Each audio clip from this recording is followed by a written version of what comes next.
Monsieur Kalonec. Merci, Madame la Présidente. Quelques questions et un commentaire.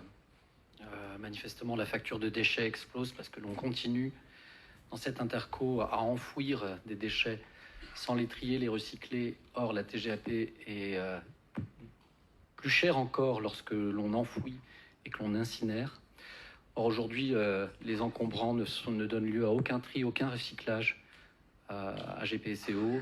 Je voulais vous demander si vous aviez l'intention de modifier cette politique suite à la hausse d'impôts qui nous pénalise en ce sens.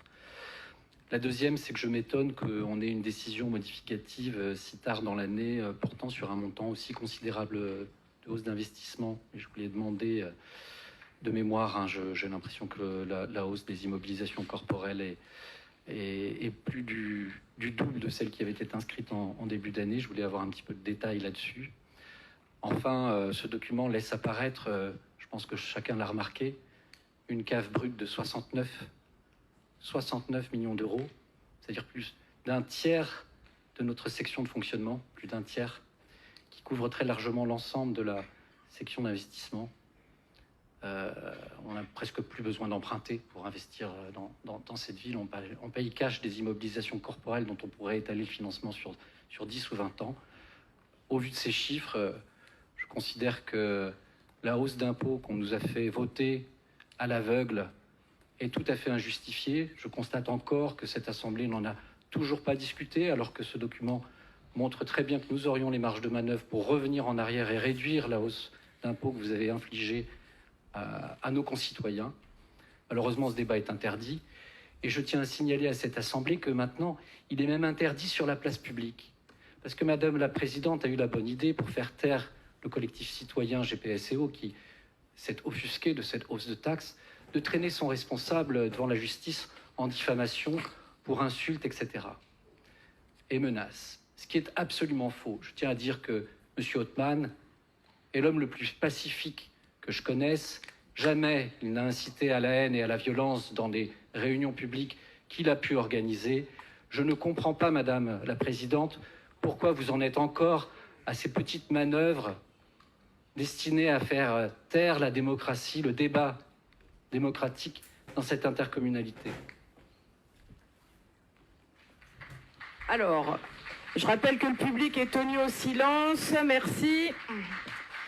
Je vais laisser Monsieur Champagne répondre peut-être sur la partie déchets, Monsieur Poirier répondre sur la partie finance et je me permettrai de répondre puisque la dernière question me concerne directement.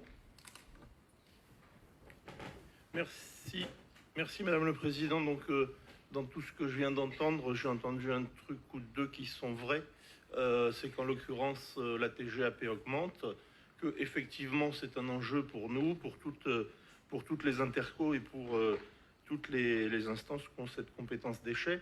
Quant au reste sur le recyclage, donc on a l'extension des consignes de tri au 1er janvier 2023 que j'ai présenté en conférence des maires il y a un mois ou deux. Donc effectivement on va trier plus puisque c'est un moyen effectivement d'incinérer moins et d'enfouir moins. Ensuite, s'agissant du recyclage, bien évidemment, sur les encombrants, sur les déchetteries, il y a beaucoup de recyclage qui se fait de plus en plus, à l'image de la déchetterie d'Aubergenville que nous avons inaugurée hier, avec des nouvelles filières, puisque maintenant on sépare le plâtre des autres gravats, puisque on fait de la récupération. On a installé avec un partenariat avec le relais, donc on a aussi le tri des vêtements et puis un espace de réutilisation à l'entrée des déchetteries qui permet parfois pour des objets réparables d'être mis à disposition. Donc vous venez à la déchetterie, vous y déposez du matériel, vous en reprenez éventuellement et voilà. Donc on favorise toutes ces filières justement pour éviter d'avoir toujours plus de déchets à brûler ou à enfouir. Voilà tout ce que je pouvais répondre. Oui, merci Madame la Présidente. Donc, je pense qu'on n'a pas tout à fait les mêmes façons de calculer, mais la CAF ressort et elle est présentée dans les documents comptables à 41 millions d'euros. Et la deuxième question que vous m'aviez posée ou que vous posiez, c'est pourquoi si tard? Eh ben, effectivement, une décision modificative et traditionnellement, et il y en a toujours une en fin d'année pour effectivement, et je le répète, ajuster nos comptes et préparer la clôture de l'exercice. Ok, alors en ce qui me concerne, je ne peux pas non plus laisser dire n'importe quoi, notamment sur le débat démocratique. Après, je te donne la parole, Harry. Malgré mon nom, je crois qu'on n'est pas à Bucarest sous Ceausescu, il me semble, hein, ici, dans cette assemblée. Ni à Moscou d'ailleurs. Donc voilà, je pense qu'on a voté cette fiscalité en février dernier et que le débat, n'importe qui pouvait prendre la parole dans ce conseil communautaire sur ce sujet. Donc je ne vois pas en quoi la liberté de parole serait bafouée. Maintenant, oui, j'ai fait un dépôt de plainte, non pas à l'encontre du collectif, mais à l'encontre d'une publication de la personne qui est à la tête de ce collectif, pour des propos diffamatoires, ce que je fais systématiquement. Je suis désolée, hein, moi je n'accepte pas, si d'autres l'acceptent, c'est leur problème. Moi, en tant qu'élu, je n'accepte pas de me faire insulter sur les réseaux sociaux sans réagir. Voilà. Et donc cette décision, elle m'appartient et on verra bien les suites qui seront données. Voilà. Harry, tu souhaitais intervenir? Oui, merci. Madame la Présidente, oui, juste une réaction à ces propos. Donc, trois éléments. D'abord, on ne peut pas dire que dans cette intercommunalité, il n'y a pas de tri, c'est une ineptie, qu'on peut augmenter nos performances et être tous plus pertinents. Et c'est une démarche collective et qui nécessite un accompagnement aussi de l'ensemble de nos administrés à trier davantage, est un objectif que tous les territoires se donnent. Et on va progresser, et bien évidemment, on estime que, comme tous les autres territoires, on a une marge de progression. Donc là-dessus, nous sommes tout à fait modestes, mais très très volontaires. Sur la question des finances, par pitié, le débat démocratique a eu lieu. On l'a discuté, on a travaillé les équilibres, on en a largement débattu dans cette instance. Et comme vous le dites, la fiscalité qui a été levée était avec des objectifs bien précis d'investissement stratégique pour l'attractivité de notre territoire et faire en sorte que notre communauté urbaine puisse assurer les missions pour les territoires, les missions de développement économique et l'ensemble des sujets qui vont faire effectivement que notre situation ira bien mieux. Quant au dernier point, là-dessus, il ne s'agit pas de faire taire qui que ce soit. Mais à un moment, dans le débat démocratique, ce qui a été dit nous semble, et nous l'avons demandé à la présidente, il y a une limite qu'on ne peut pas franchir. Et les propos qui ont été tenus, et nous attendons avec impatience, bien évidemment, cette instruction judiciaire, seront jugés. Nous estimons que nous avons été blessés et bafoués dans nos missions d'élus, et nous entendons que la justice tranche là-dessus. Et nous verrons bien, soyez patient, monsieur, il ne s'agit pas d'empêcher qui que ce soit de s'exprimer, mais à un moment, dans le débat public, il faut garder la bienséance et un minimum de correction.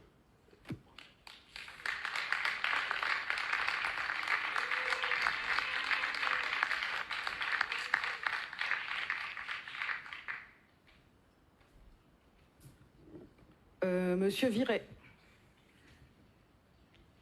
Monsieur Champagne n'a pas vraiment répondu à la question de Monsieur Gallonec concernant les encombrants, qui était pourtant simple. On le voit, c'est un problème qu'on rencontre de plus en plus dans nos communes. Ces encombrants qu'on retrouve sur nos trottoirs, souvent déposés en dehors des dates légales, ce qui ennuie quand même pas mal de monde et ce qui pose un problème de salubrité publique. Quand le camion vient et que les employés ramassent ces encombrants, est-ce que vous pouvez me confirmer où est-ce qu'ils partent? Est-ce qu'ils sont vraiment triés? Il me semble que non, mais je ne suis pas un expert. Merci. Ne sont pas triés les encombrants. Voilà, donc je pensais avoir répondu effectivement, en commençant par les encombrants puis par les déchetteries, qu'effectivement il y a du tri derrière. Les encombrants ne partent pas sans tri à l'incinération.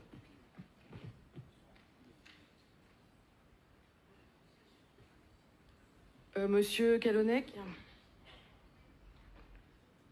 Les encombrants sont enfouis à Limay, monsieur, vous le savez très bien. Il n'y a aucun tri d'encombrants, aucun.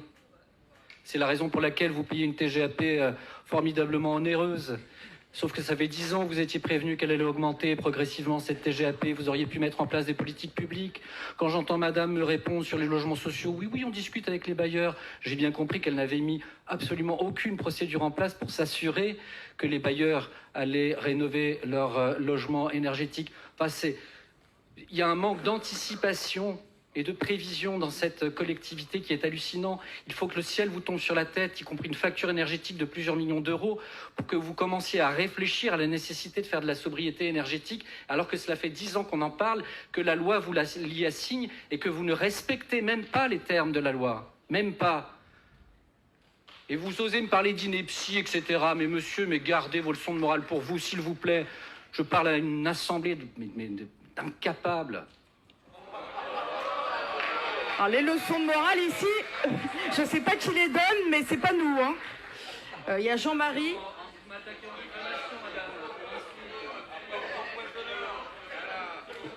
On s'écoute. Il y a Jean-Marie Moreau qui a demandé la parole. Oui, merci Madame la Présidente. Mes chers collègues, je vais parler en tant que bande d'incapables et je le prends pour moi, c'est très gentil. Monsieur Gallonec, excusez-moi, Gallonec, autant pour moi. C'est bien beau de vouloir faire le show à chaque conseil communautaire, c'est très intéressant, enfin je pense, enfin pas pour moi en l'occurrence. Néanmoins, on a différentes instances au sein de cette communauté urbaine qui existent, on a des commissions qui se réunissent très régulièrement, et on a en ce moment un groupe de travail sur la politique déchets. Il serait curieux et il serait surtout très intéressant que vous nous fassiez part de ces remarques pendant ces commissions. Eh ben, choisissez vos commissions. Alors, ou choisissez vos interventions. Pour les déchets, s'il vous plaît, pour les déchets, ça a été fixé à un certain nombre par rapport au groupe. Par exemple, moi, je voulais y participer, j'étais volontaire, je n'ai pas pu. Donc, effectivement, on ne peut pas tous y participer. Mais ça serait bien de ne pas dire que c'est démocratique. Vous avez des élus de référence qui sont présents dans cette commission et vous avez des élus qui participent à ce groupe de travail. Il serait peut-être judicieux et intéressant de faire ce travail, non pas en conseil communautaire sur des sujets où on ne peut pas débattre complètement et en ayant toutes les informations. Et je vous inviterai à un peu plus de mesure dans vos propos parce que les insultes publiques ne sont pas tenues dans cette instance. Merci. Harry.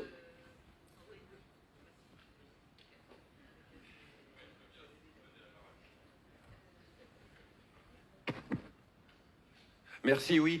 Juste, je ne peux pas laisser tenir ce propos que vous n'intégriez pas les enjeux et les objectifs de notre PLHI ne vous laisse pas le droit de nous parler comme ça et de dire que nous ne sommes pas en capacité d'anticiper. Ce qui aurait été intéressant, monsieur, c'est que vous puissiez analyser sur l'ensemble des communautés communautés urbaines en Ile-de-France les objectifs de PLHI de chacun des territoires et faire un peu de benchmarking et de regarder que le nôtre est particulièrement ambitieux et extrêmement dynamique. Premier point, nos objectifs sont considérables et nous participons comme d'autres territoires à desserrer les tensions sur le marché immobilier en Ile-de-France.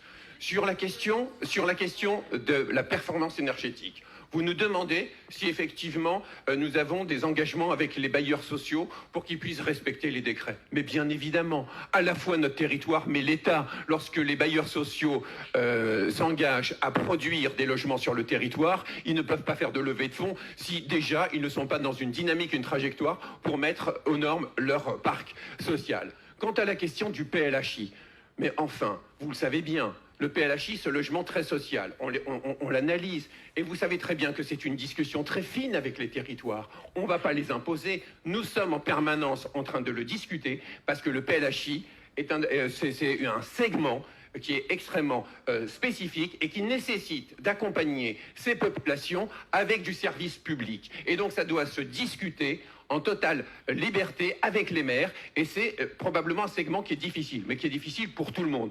Donc voilà, dire qu'il n'y a pas de stratégie d'anticipation, c'est complètement hallucinant. Donc regardez ce que fait la communauté urbaine, regardez ce que font les territoires, comparez, et après on pourra juger. Bravo. Lionel. C'est bon. Alors, pour ma part, peut-être que je ne suis pas capable, mais je suis responsable. Il y a sans doute des millions, des milliards de choses à améliorer dans cette CU. On y travaille, et peut-être on n'y arrivera pas totalement, mais on en est conscient. On discute, on échange, des fois c'est vif, mais il y a du débat.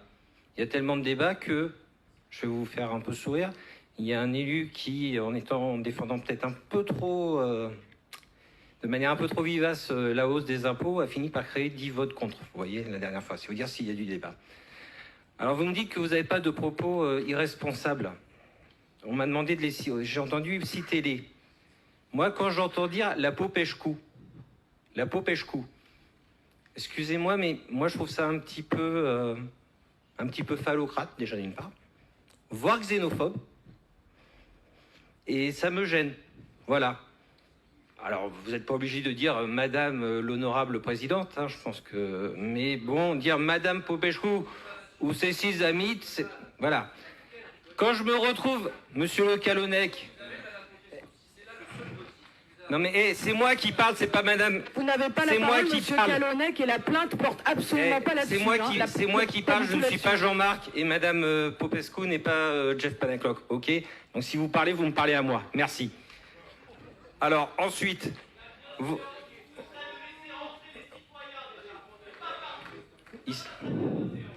La bienséance, c'est de ne pas intervenir... Bon, je demande silence dans le public, parce que sinon, je suis désolée. En tout cas, moi, quand j'entends des gens dire « là, machin, là, truc », que ce soit auprès d'une élue ou d'un être humain, quel qu'il soit, je trouve ça indécent.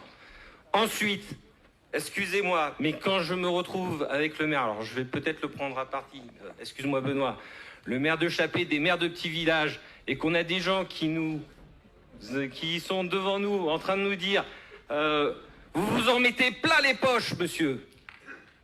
Mais vous trouvez ça normal, vous? Et vous trouvez pas ça antidémocratique? Moi, j'appelle ça du populisme. J'appelle ça de la démagogie. Alors, excusez-moi, mais monsieur Calonnec, j'ai bien compris, hein, monsieur Calonnec, pas le Calonnec, déjà condamnez ces propos. Soyez digne. Vous nous parlez de dignité, prouvez que vous en avez. Et condamnez ces propos phallocrates. Condamnez ces propos xénophobes, condamnez ces propos démagos et populistes contre les élus, contre ceux qui essayent de faire tourner la machine. Je vous rappelle qu'il y a quelqu'un qui est mort il y a 2 jours, un inspecteur des impôts, à cause de ce type de propos. Alors faites preuve de dignité, faites preuve de responsabilité, et je vais arrêter là parce que sinon je vais m'emporter.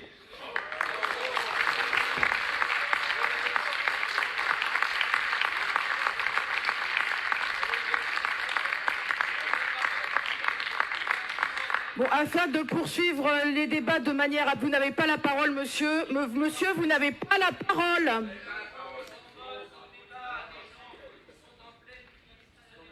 Mais vous n'avez pas la parole, monsieur. Donc je vous propose de mettre aux voix, et afin de continuer cette séance dans un apaisement relatif, de s'arrêter là et de mettre aux voix cette DM.